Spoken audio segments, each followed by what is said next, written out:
ලස්සනම ලස්සන දවස් ගෙවෙන්න ඕනේ ලස්සනම ලස්සන විදිහට.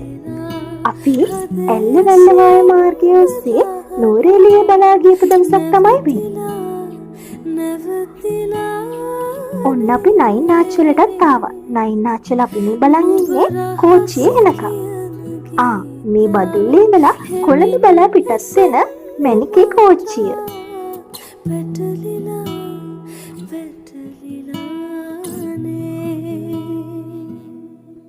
කොච්චර අපහසුතා තිබුණත් ලස්සන දේවල් දකින්න මගේ හිත පින් කරා.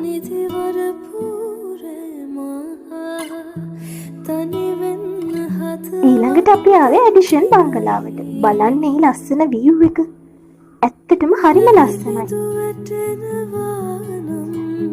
හරියට සුරංගනා ලෝකයක් වගේ.